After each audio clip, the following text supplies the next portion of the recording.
Okay, welcome to the SumerSports show. We're going to do a Friday edition this week, in part because we're having some programming changes on the station. We already have the class podcast with Sam Brookhouse, which Ben Brown, who's with me today, data scientist extraordinaire at SumerSports, and Tej Seth. We also have Stats and Schemes with Tej, as well as Sean Syed, and which we're going to announce right now, the SumerSports 2024 draft show is going to be debuting tonight on Channel 88, Sirius XM NFL. Myself and Thomas Dimitrov, the two normal hosts of this show, will be on tonight. We've actually already taped it. It's a great show already. We're talking about wide receivers on that. Please tune in. But for now, we're going to use this space sometimes Fridays, sometimes Thursdays, sometimes Mondays.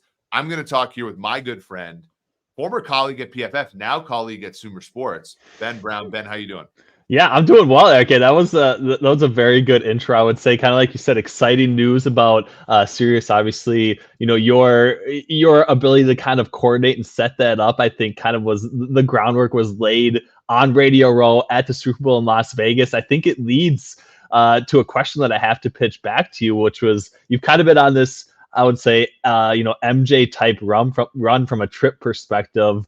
With like the whole football analytics community, I think you've got a number of different options. And I want to know, just from like my perspective, how would you kind of rank the order of events that you were able to kind of attend for the past 2 months in this like crazy NFL cycle? Yeah, so Ben's referring to the gray hairs that I inevitably have in my beard, on the top of my head, the hair that's left. Yeah, it's been crazy. Like I promised Tej Seth, our colleague, one of our best friends, that if the Lions ever hosted a playoff game, I would take him. So that was like the first trip I took, divisional round, or no, wild card round. Rams Lions, basically, in Detroit, the illustrious city. I went with him and Arjun Menon, one of our interns when we were at PFF, a phenomenal football mind. So we went there. By the way, I'll rank that. That's the second best football event I've ever been to, behind the Super Bowl in Miami between the Chiefs and the 49ers. The first edition. Yeah, so that we'll throw that one out. I also went to Ravens versus Texans. Look, I break streaks. That was the first time the Ravens had won a home playoff game in over a decade. That was a lot of fun. I got to meet some really cool people, including I went with Corey Krawick, who's now the director of player personnel, with the director of player personnel strategy with the Los Angeles Chargers. He was manager of football analytics there. Got to meet Mike McDonald, who he was living with at the time, who's now the head coach of the Seahawks. That was a lot of fun. But after that, it was our Tulane sports analytics or contract negotiation competition, with Super Bowl, Combine, and Sloan. And so that was a heck of a run. I slept in a lot of hotel beds. And if I had to rank them as events, NFL events, I would have to rank them, Ben, as I would still go Combine as the first football event. If I had to rank the most fun, I think the NFL Scouting Combine is the best event. Second most fun event is the Super Bowl, and most specifically Radio Row. Going to the Super Bowl is it's obviously great, and it's a spectacle. It's just another football game after a certain amount of time. So no correlation with the top top NFL event you've ever been to also being a Super Bowl. It just worked out that way, more so than the illustriousness of the game, is what you're saying, right? By the way, Sean Donahue, a friend of the show, pumped to talk Jake Reed while two Minnesota kids talking football on a Friday. So I would say that so just watching my favorite team, as a fan, the Chiefs win the Super Bowl was that was the pinnacle. But if I had to just go to a random Super Bowl between like the Bengals and the Rams, like I don't think I'd enjoy it. Wouldn't move. But Rams Lions, it was a lot of fun just to see like that whole fan base. And I even went to Bengals Raiders 3-4 years ago when the Bengals won their first playoff game in God knows how long, and that was also a lot of fun. just to see a fan base exhale. Now, the Bengals post that have been really interesting as a fan base, but that was fun to see them at least get that one. And then I will say the Tulane contract negotiation competition is the third most fun, and it's closer to the Super Bowl than you'd think. It's a lot of fun to see, that judge for that competition, see people in the league. It's a different set of sort of slice of people. It's mostly like admin folks, people who actually negotiate contracts in the league, and they're some of the smartest people in the NFL. And then after that, I would say Sloan is last. And not to say that like I actually have a lot of fun, talking to people from other sports. I've really a lot of fun in the mentorship program, meeting a student every single year and helping them with some of their trials and tribulations through are the industry that we love. But for me, Sloan is a little bit more on the kind of thought leadership portion now, and and to puff up a few people now. You go to like SEAMSAC, which is run by Ron Yurko and the folks at Carnegie Mellon. You go to Nessus, which is run in the Northeast, and like also Cascada, the conference in the Pacific Northwest by the Canadians. Like all those conferences are actually like pretty solid and hold up relative to Sloan in the sports analytics space. Yeah, definitely. I definitely agree with you, and I do think I got to participate in the last two with you. Top notch, I would say programs, and it was cool to be around a lot of like individuals, especially at like the college or like master's or grad school type level, really trying to like enter into either like the contract space or the NFL or just sports at large analytics space. So I had a ton of fun as well. I have to go back to it because I did catch the fact that because Corey got hired for the Chargers, you did refer to them as Los Angeles and not San Diego, even though they haven't won the AFC West yet. So I'm wondering, are you updating your priors on on our Los Angeles Chargers now with their latest offseason additions? Good question. Yeah, so I think so. I mean, and no disrespect to anybody who was there, and I hope people know that, and it's different now that I'm at Sumer. I actually did the last PFF forecast, the podcast that I did with George. I did the last one after leaving. I did that podcast for 4 years. That was a far more entertaining show, I would say, than this one, where Thomas and I are really trying to educate. I have an entertainment like bone to me, and so obviously I joke about the Oakland Raiders and the San Diego Chargers because neither one of those teams has won a division since they've moved, and I'm joking, of course, but right. Yeah, of course I'm bullish on the Los Angeles Chargers. I think that the Ravens have for a long time had a glut of talent. David McDonald's, who currently the director of analytics there. Derek Yam is one of their data scientists who's a phenomenal guy, was at StatsBomb before, and is currently there. And obviously Corey has done tremendous work. There's a lot of people see me as kind of like an entity in and of himself, but like I'm interacting with a lot of people throughout the league who are either telling me, "Hey, Eric, like this is really stupid what you just said," or "Hey, you're on the right path here." Like, and it's a pretty good, there are tons of people in the league who don't have the platform that I have, who are incredibly bright and who are doing great work in the league. And Corey's one of them. And I think that the Chargers got I think I'm really thrilled that they were progressive enough to put him in that seat. And I think Joe, from everything that I've learned about the Ravens, like they're a very good organization from top down. And so it was actually pretty remarkable for me to sort of see that team and all the great things that they were doing and how few of them were getting chances. And then all the floodgates opened this year. And so many of them had gotten their opportunities after that. And so it made sense. I think the next question is like the Kansas City Chiefs are another one where, Mike Borgonzi, the assistant GM, hasn't gotten his chance. Brant Tillis finally got his chance in Carolina, but he's second in command now to Dan Morgan-ish. I think actually he's more like 1B. And there are a lot of these teams where there are very smart people working at these teams.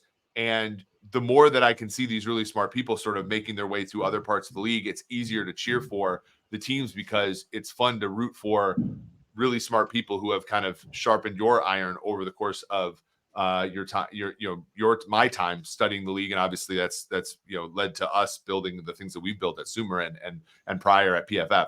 Yeah, I think it is, obviously a really interesting conversation, one that we've, in some ways had behind the scenes, maybe more or less so. But I think, like, especially this time of year, obviously the talk is very much from a fan perspective. Like, we're moving on to the draft. We've had the combine, but there has been this interesting hiring cycle. And I think outside of like head coach impact and maybe GM impact, we're still trying to understand, I would say, some of these auxiliary movement pieces where guys that work in an organization that have had a ton of success. And I think it's easier, obviously to see the head coaching movement, but when you start to see the offensive coordinator and defensive coordinator movement from like the Eagles last year and just some of the struggles that they have, like, do you think there's anything from like an analytics perspective where you do see some of these marquee names that are, at roles maybe just slightly less from a GM perspective that can have, a profound impact one way or another on certain organizations? And do you think that's something that can like play into, the overall team strength that we're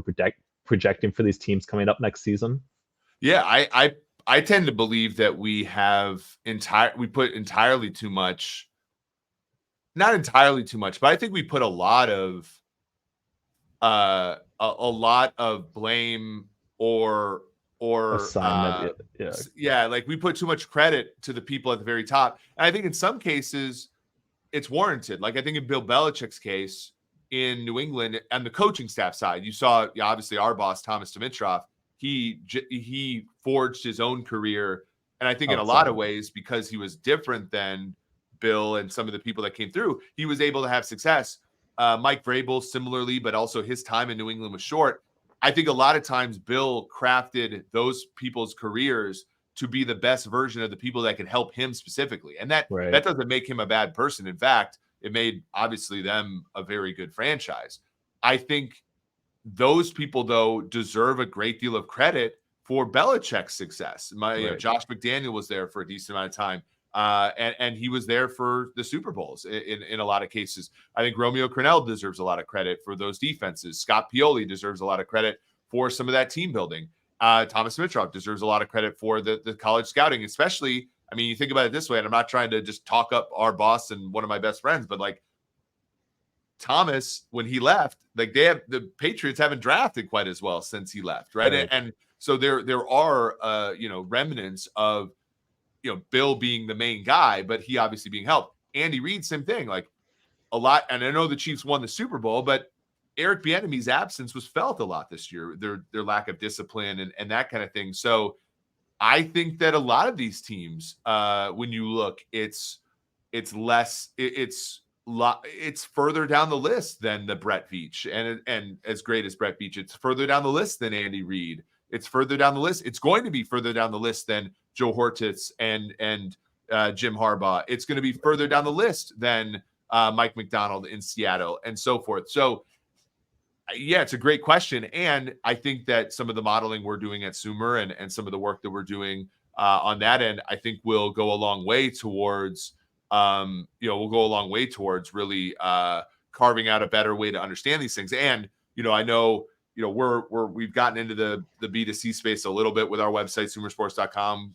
We're not explicitly, giving out betting and fantasy advice yet, but like one of the ways to continue to craft an edge in this world is to go deeper. Like everybody can model with EPA now.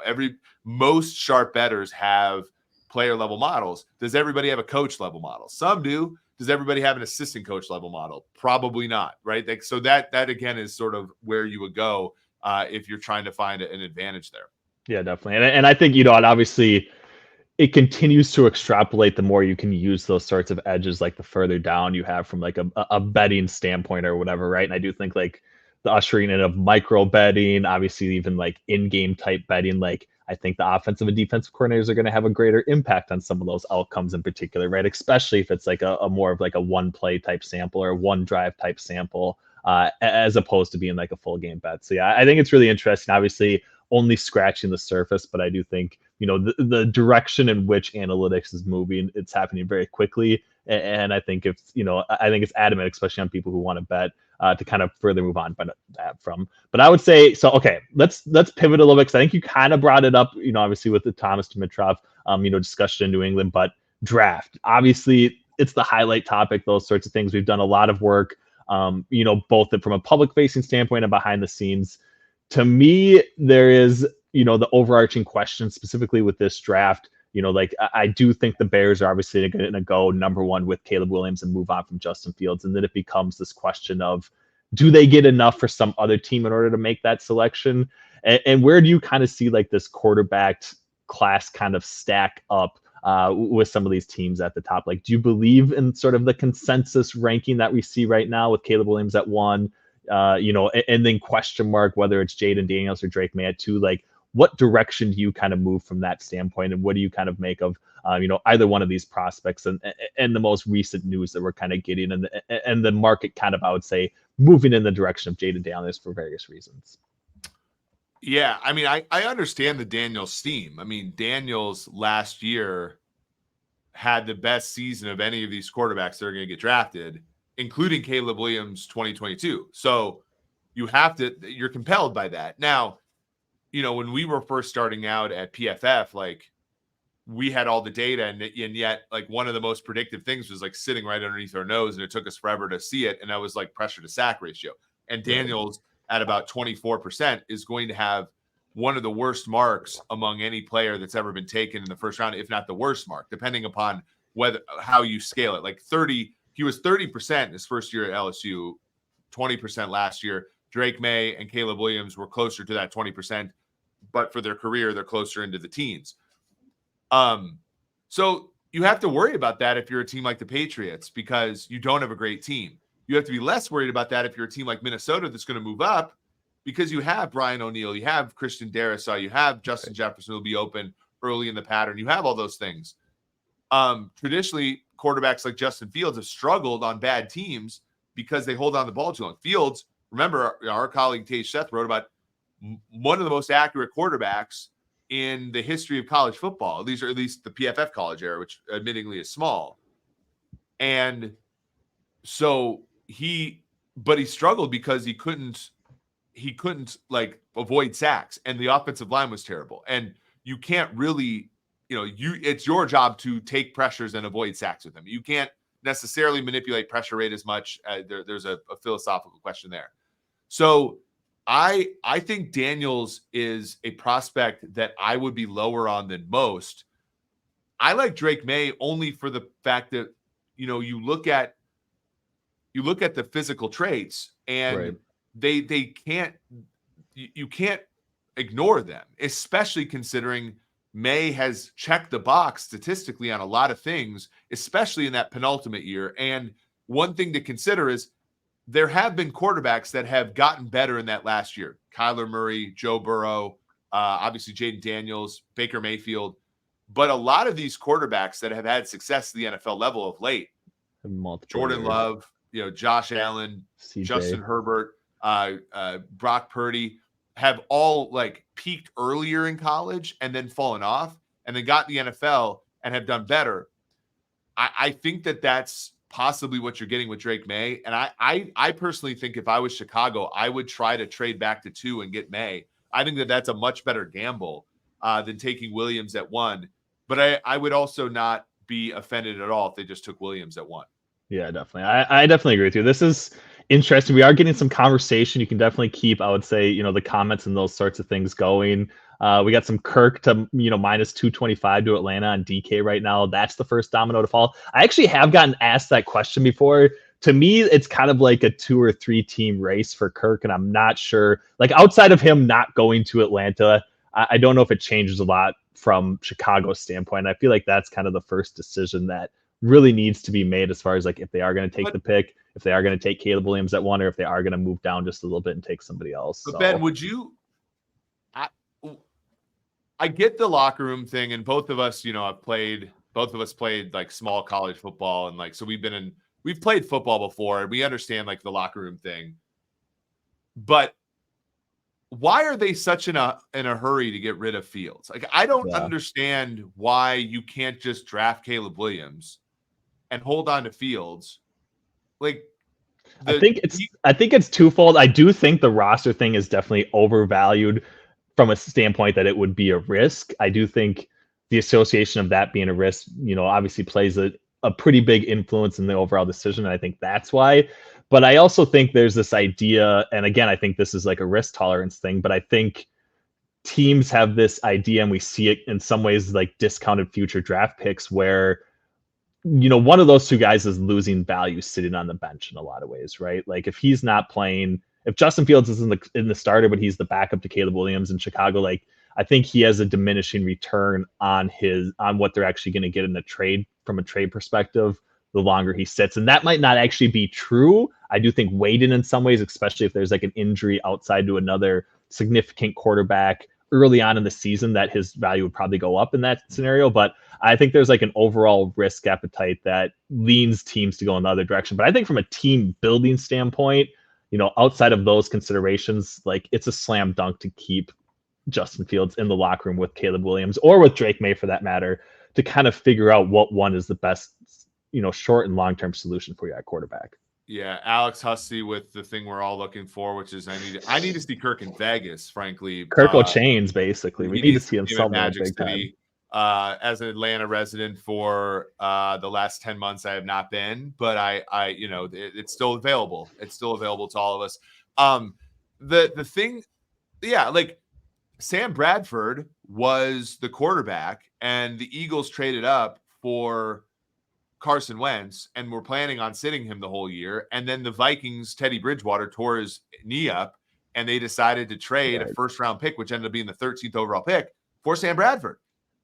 The Bears are not going to get anywhere close to that, but it's not like Sam Bradford's any worse than Fields. I mean, Sam Bradford was the number 1 overall pick, so he did have some cachet from that perspective. But I just Fields is not going for much more than the second-round pick. And this is another part. Like I did a decent amount of like Bears stuff. CHGOs are really good, and Taylor Dahl does a cool podcast, the Windy Bears Bears podcast that I did, and they all love Justin Fields. And I get it. Right. He's been the best of a terrible bunch of quarterbacks, and so and they did not help him. I understand that, all of this stuff. But and ZT says Bears Super Bowl 25. Look, it might happen. But my issue is you can keep him. And if he plays like Drew Brees and holds off Caleb Williams, well, we already have. There's evidence that when a guy sits, it's pretty good for him. The love. If you've never seen him before, right? Like I think if you've never seen him before. But it's not the act of sitting that helps the player. It's the act of the team being good enough for you to sit. Right. Is good. And so if the Bears can nurture Justin Fields into a good situation, and Justin Fields can play the role of Alex Smith for a year before Caleb Williams, then absolutely. But I just don't understand why they just don't hang on to him. Imagine if they would have been in a position to trade him last year when the Jets lost Aaron Rodgers. Like that's a first-round pick you can get right there.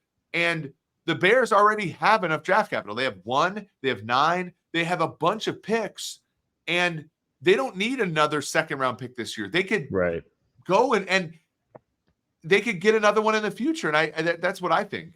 Yeah, the risk to me, it is moving too quickly, and then they end up with like a situation where they're gonna then overpay to move up from like 9 to 5 and draft like the wide receiver, like Marvin Harrison Jr. or something like that, right? Like they're gonna overplay their hand, getting too much draft capital. But I don't know. I do like I get the idea of Justin Fields, and everyone for the most part would say he hasn't lived up to expectation. But to me, I think of a lot of teams would be really happy to get him for only a second-round pick. And if that's really the cost, associated with it, like to me, at least from a Vikings fan perspective, I would not hate that outcome where Justin Fields is my starting quarterback. And I do think there are at least a handful of teams that a lot of fans would probably have a similar refrain for, right? So that's interesting because, okay, let's talk about the Vikings, because that's a team near and dear to your heart and to a lesser extent mine.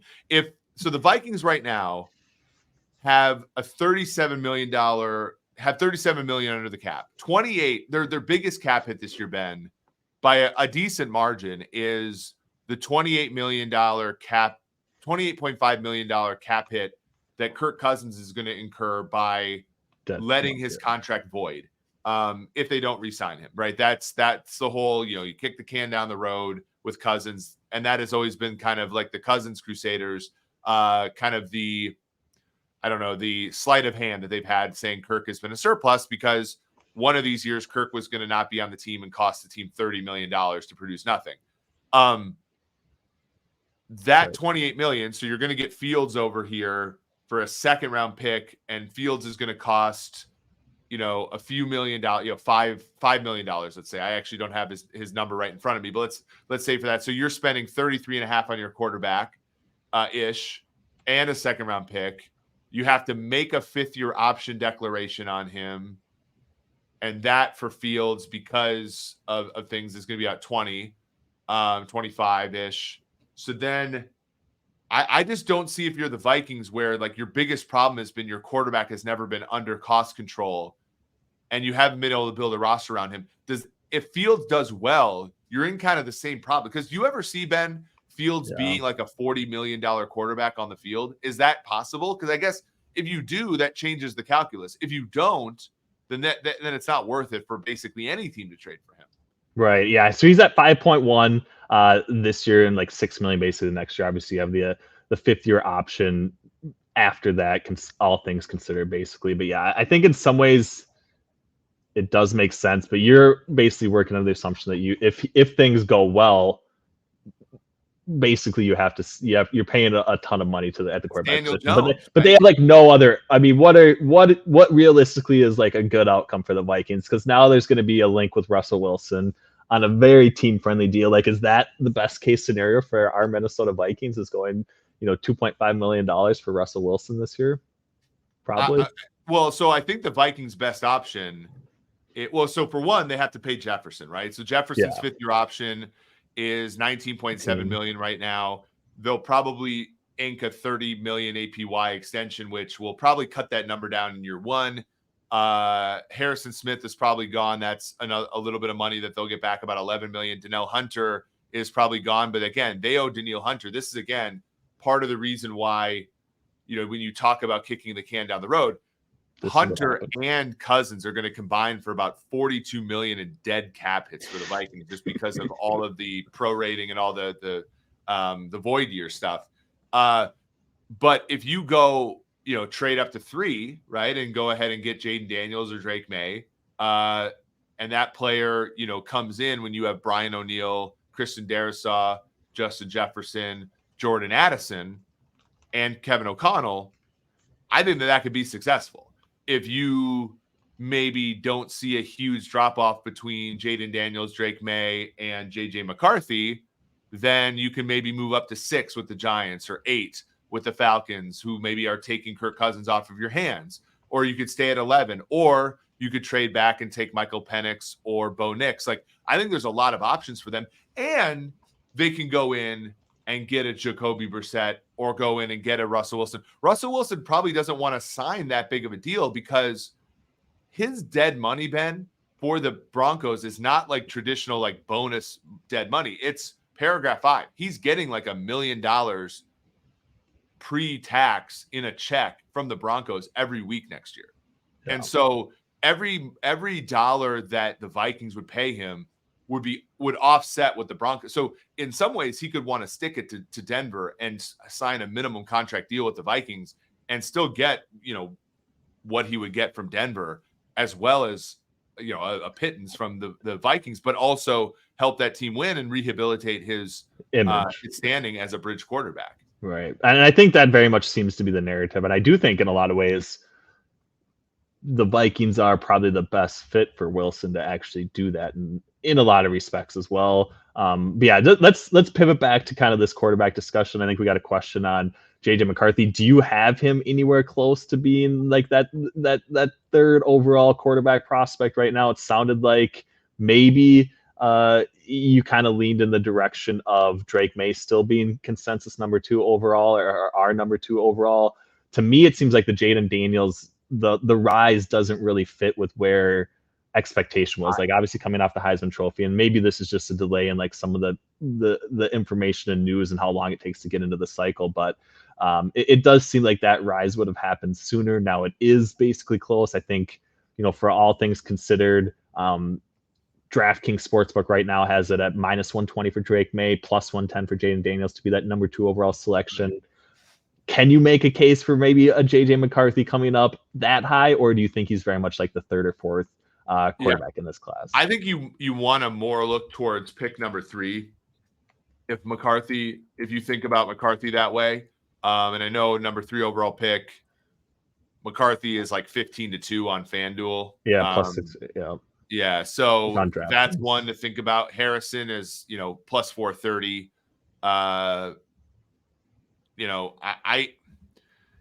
It depends upon the book, right? You're actually like in a position right now where the limits are low enough where you can kind of arb out some of these with the number 2 pick.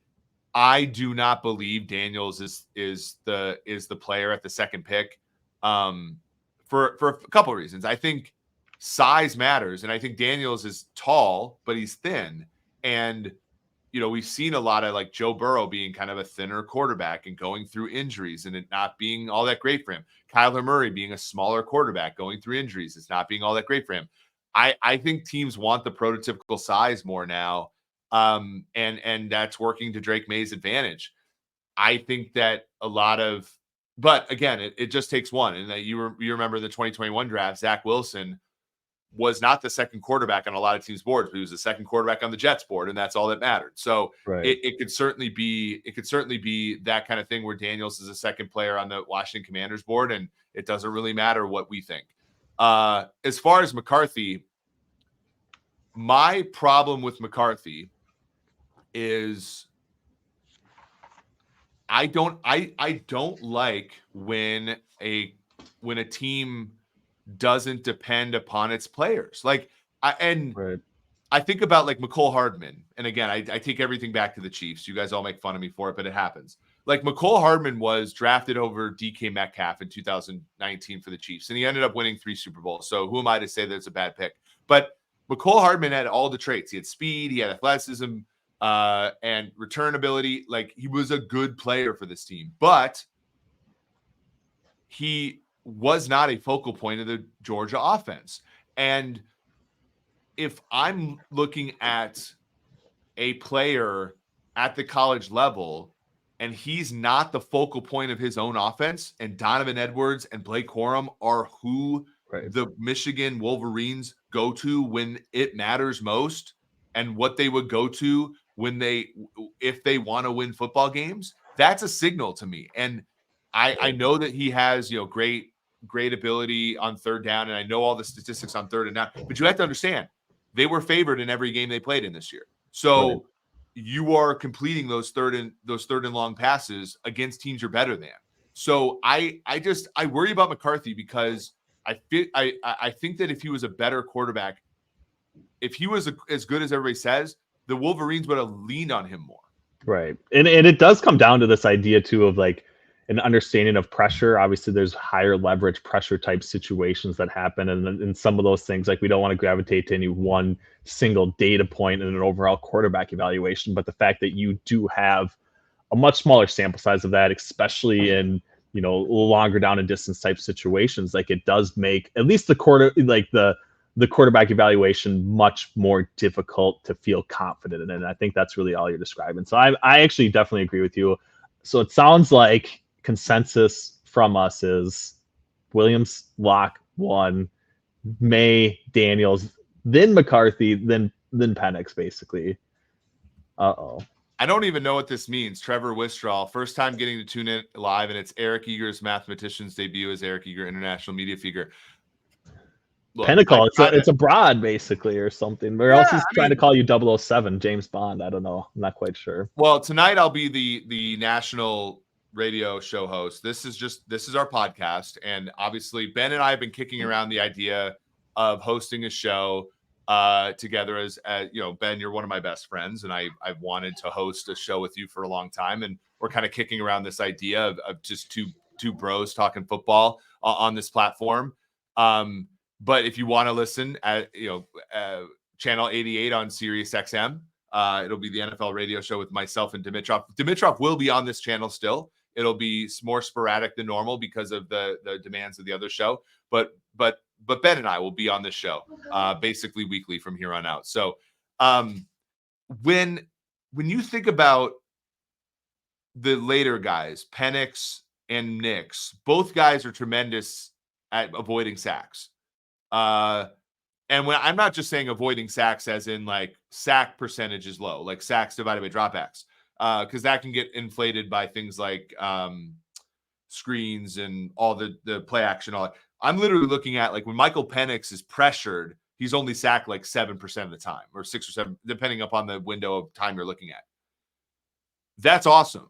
And when I think about those guys going onto a team that's struggled, that's going to be great because you want to be able to avoid negative plays. I think about Doug Williams back in the day, the only guy that ever took the Tampa Bay Bucks to the playoffs when they were the Tampa Bay Yucks for all those years.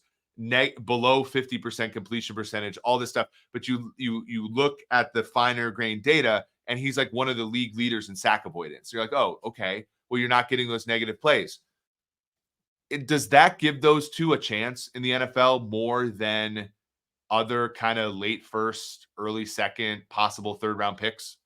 I definitely do think it is the case. And I do think in a lot of ways that's part of the evaluation, because the idea being that guy is going to be in a better situation than what the draft picks happening at like the top of the draft are. And in some ways, their ability to just minimize negative plays is going to be more beneficial to that overall offense. So I do like that sort of course of, or that line of thinking. I do think in a lot of ways, like that's why Penix in a way for me is, and obviously this isn't an apt comparison, but I do think, like the idea of him being able to elevate a team in the back half of the first round also makes a ton of sense. Obviously there's like the age concerns, I would say, with both Bo Nix and Michael Penix, to the point where they're not going to be, a top 10 draft pick. And I think that expectation is nowhere near close to reality. But I think overall, like when you look at some guys that can definitely work well in the right situation, the negative play avoidance, which is really stable from college to pro, definitely I would say it has to be close to, if not the most impactful, influential characteristic that you're looking for in that sort of quarterback evaluation. I do think there are probably two different schools or areas in which you're focusing that sort of quarterback evaluation on, though. Yeah. Alex Hussey, Daniels is less than a year younger than Penix, and people don't seem to care. Yeah, that's another one where people ding right. Penix for injuries and all this stuff.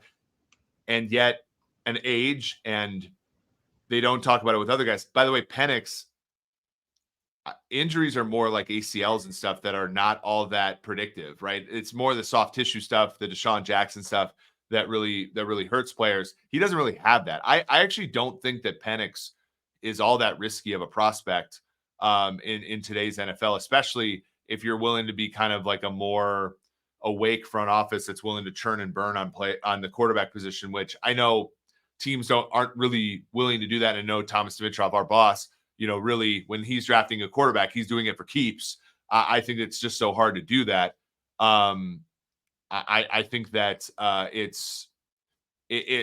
think that he's much less of a risk than people want to let on. So let's move on a little bit to the draft from a gambling perspective. Now, just to air our sheets a little bit, like we're not gambling on the draft, but we are aware of the markets. We do use them in some of our models, and we do want to just kind of, and we have in the past, like in fact, Ben and some of our biggest scores have been in these markets. And in fact, during the pandemic, it was the only thing some of us could bet on for months.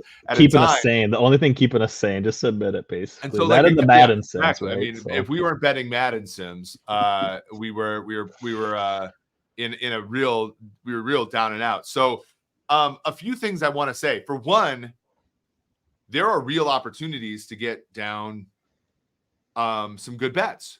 The problem is right now, because the markets are not sharp, because the limits are pretty low in a lot of places. So for example, if you go to like somewhere like Bet Online, you go somewhere like DraftKings, the limits are not particularly high. And when you go to like, and so, yeah, you can sort of like get an arbitrage opportunity between one line and another, but you're squeaking out a buck or two, right? And as you get closer and you get, offshore, go to a place like Circa, it'll certainly tighten up, but then the lines will tighten up. You're not going to be able to go to one place and get, Mac Jones under 3.5 at even money, and go over 3.5 at even money somewhere else. You're just not going to get those opportunities as the limit goes up. So early on, take the market with a grain of salt because the limits are pretty low. Later on, obviously, the numbers certainly mean something, but they mean a lot less than a market sort of for a game. Can you expound on that a little bit, Ben? Yeah, definitely. I mean, basically, the manner in which we move towards like a consensus rating takes time. Obviously, with the draft, we have a much larger window than just like a game. But I think in some ways, it's not completely applicable to like the look ahead spreads, but in a lot of ways, it is similar in the amount of line movement that you would see, right? Like obviously, our evaluation of teams. From a power ratings perspective, is dramatically different heading into the season than what it is going to be in week 8. And I think you kind of see some of those similar, line movements, and that's kind of what the overall draft market in particular is kind of working towards. But there is like this obviously overarching idea or approach where we just don't have a lot, if not all of the information to really price it all that well. So I think what we're trying to say is like there might be in some ways opportunities for arbitrage, but given the fact that there is such small amounts of money that you can bet, like there is probably a much better option of just like taking good bets early on and then potentially hedging or finding like exploitable middles later on once you do see that run in your direction based on the general market, I would say, getting sharper, because like right now especially it does seem really dull, and you'll see that in the limits, and you'll honestly also see that just in the ways in which the offerings that we're getting kind of from books. It's been relatively thin until even this week we finally got some like top 5 odds and more teams than just, or more guys than just Blake Corum as options at various teams. And I think you can start to price those out. Obviously, the difficulty is these aren't two-way markets, which is kind of what Eric was implying. The multi-way markets means that it is theoretically not sound to do the arbing when you aren't getting both sides of it, or not covering all your angles. But I do think there are definitely opportunities to see markets and spreads or pricing, I would say, move in your direction if you kind of get on some of these front running trends of things that are definitely, I would say, obvious if you're kind of keeping your hand on the radar. Yeah, for sure. And I think the big thing is, is to respond to news or to, really document how these teams are acting in the past. And, ultimately, I think at this point, if you're just trying to predict what your favorite team is going to do, a site like Grinding the Mocks is probably going to do about as well as the betting markets, if not better right now. And to your point, because those markets are so, full of basically vig, like for example, the team market. So and so is going to go to which teams.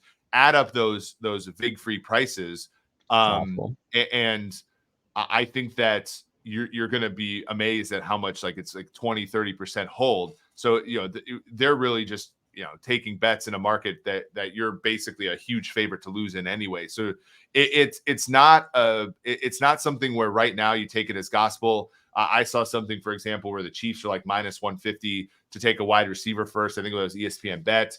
And I that's something where I wouldn't necessarily lay that price, even though it's a favorite.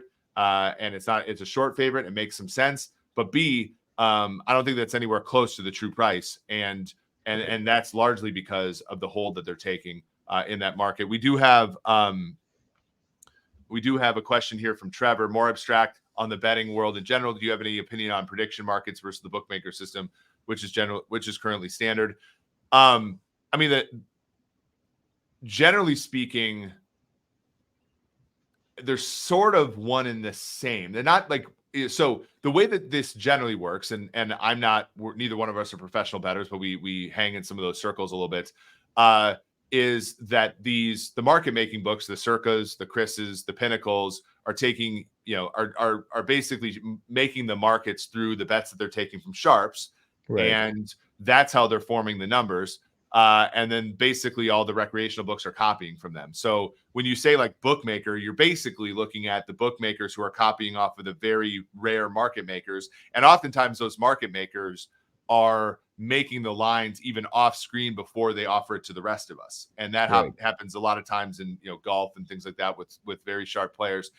And oftentimes the sharps are offloading risk in what are called exchanges, and they're betting against each other at certain prices as well. And usually the exchanges are even sharper than the books. And that generally speaking is probably the answer to your question.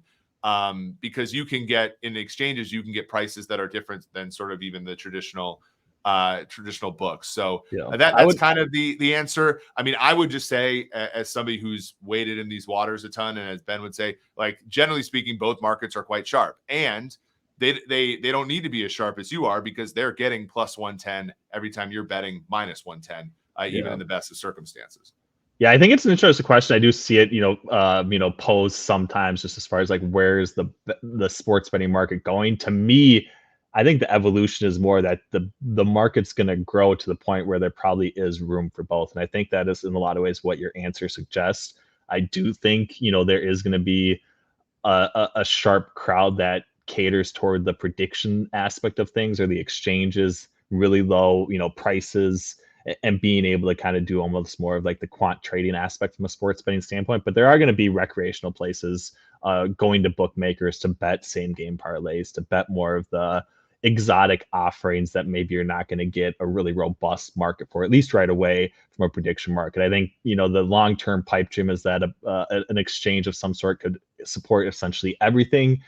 I think that's probably an overzealous idea at this point, and I don't know if that'll necessarily live up to what a lot of people probably expect. But I think in some ways, that's all to say, there, as the market grows, we're going to have the opportunity for both, and ideally both just move towards a sharper pricing model that is beneficial long term for all bettors. Trevor has the really good point here, which is exchanges have always been better in theory than practice, because you have to be able to fill those orders. And for example, if I create basically I don't want to have a hanging bid of a certain number, and then things change and somebody comes and swipes me and I'm all of a sudden I have a terrible number.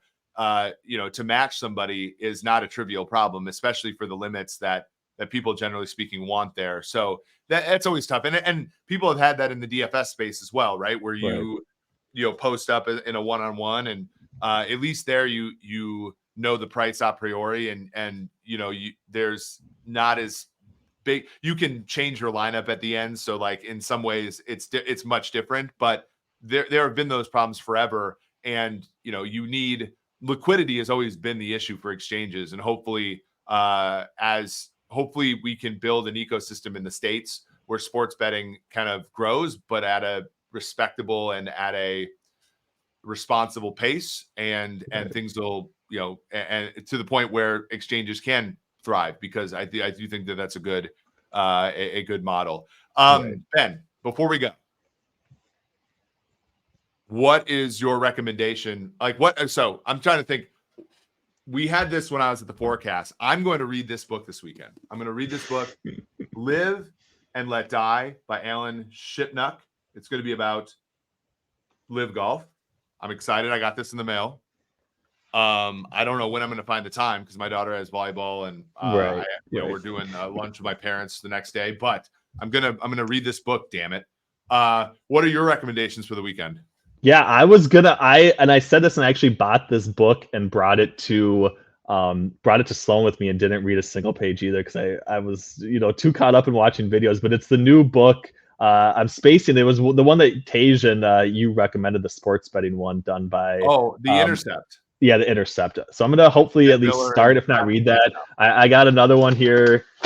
Basically, obviously, everyone should have this book at this point in time too. So, but other than that, I mean, I know you missed it a little bit, but this is the epitome of Minnesota sports from a small sample perspective, or a small cluster of community-based things, because it is the Minnesota State high school hockey tournament. So I'm actually gonna I don't know if we'll make it there tonight, but we've definitely been watching. I have a son that plays hockey, and I'll probably just be vibing out. Kind of, this is the last real cycle for at least that level of hockey. And I'll probably be just, watching on TV because it's the only real thing you can probably do this week. And I don't get into NCAA basketball quite yet. And there's just nothing on until we get the UFL here in a couple weeks. Yeah, So. we'll talk about UFL on the show as well. We might do a rebrand. We might keep this same because I like the green here. Sean says, thinking in bets with Annie Duke. I got a fun Annie Duke story. When I teach my class at Wharton, Annie Duke is one of the guest speakers, and she always talks shit about Chris Collinsworth. Love that. And every single time she forgot, back when I was doing the teaching the class and working for Chris, she always forgot that he was my boss until I told her. And then, of course, 12 months would go by and she'd forget again. And she'd always find a way to make fun of Chris. But now Chris isn't our boss anymore. So I kind of let it slip now. But she always rips on Chris for the 2014 Super Bowl where he got mad at the Seahawks for not running Marshawn Lynch up the middle and instead throwing an interception. It's funny because we still have Russell Wilson in the league and he's still throwing interceptions, which is a blessing for all of us. Speaking of a blessing, Ben, this has been great. I had a great time. Let's do this again next Friday. Thank you for all the great work you do for us at Sumer. This is a great reprieve. I've enjoyed getting to create content today. So for Ben Brown, for Eric Eager, this has been the SumerSports Show.